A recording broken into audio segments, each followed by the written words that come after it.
been said that we don't stop laughing because we grow old. We grow old because we stop laughing.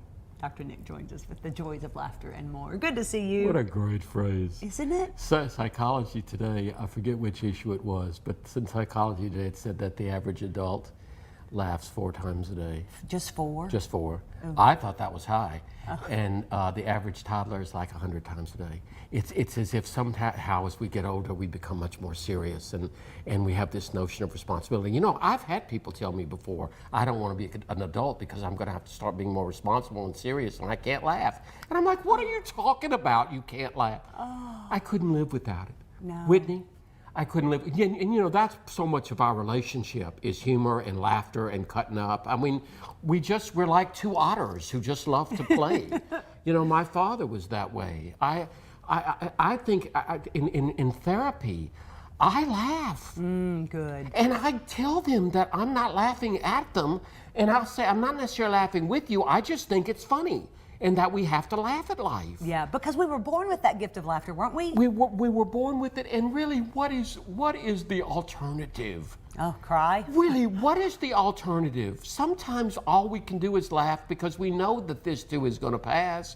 And again, that's not saying the importance of crying is somehow diminished because we're laughing, or that I'm not taking problems seriously. It's just an ability to be, think of it in terms of lighthearted.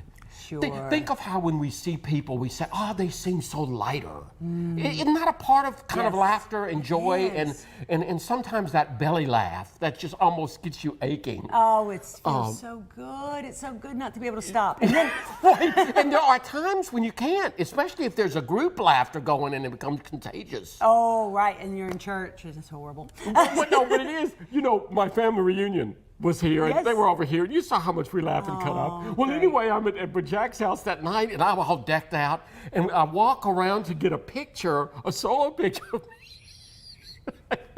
My foot went into the pool. And I was just standing there with one foot out. And Whitney, all 30 of us, we were just roaring. I love. Just roaring, and I was laughing, and so I come out and it says, put the sock and the shoe in the dryer, and it will dry. I said, so I'm supposed to walk around the party with barefoot? And all these people say, what?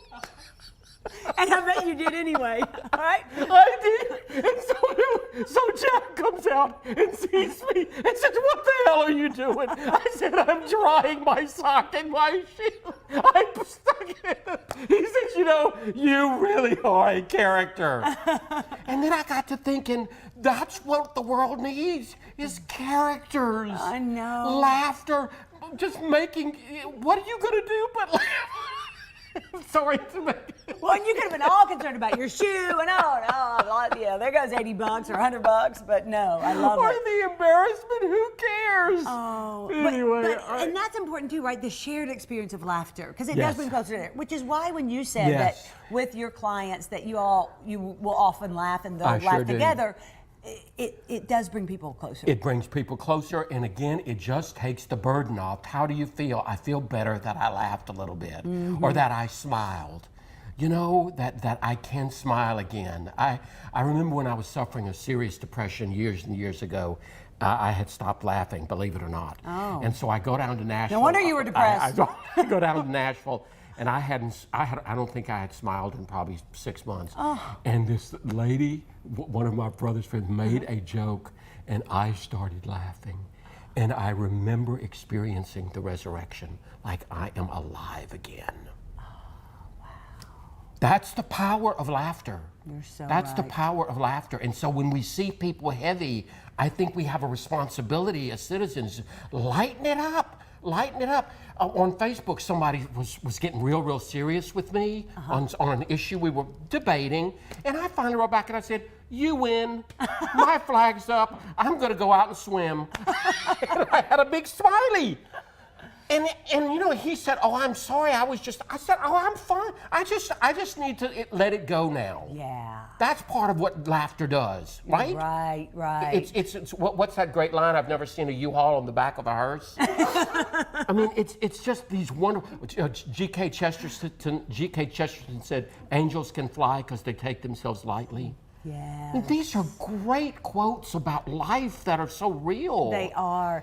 And so we should get a daily dose of laughter. A daily dose. Read cartoons, look for funny things on YouTube. Oh, yeah, YouTube is great for that. I love it. I saw something where a bunch of old 80-year-old women were doing a line dance. I was just roaring. I was like, this is great. This is life. Well, you sent me the one, speaking of life and death, the one with the guys dancing with the casket. Dancing with the cat. And I said to you, I would love to go out. I said, you with will. somebody dancing under the casket. We've been practicing. And see, some would say, some would say, oh, that's such dark humor. How can you dare laugh at a funeral? Or how can you laugh about that? And I'm like, again, what choice is there? Why not laugh in the face of death? Certainly. Well, yes, especially when it's a long, great life. And wouldn't it be great to see a big quote that said, cancer can kill many things, but it can't kill laughter? Yes. Wouldn't that be a great quote? That would be. You write the book. I'll write the book. Thanks, Nikki. Bye, well, everyone. have a great weekend. Hope there's lots of laughter in Lots of laughter. your week ahead.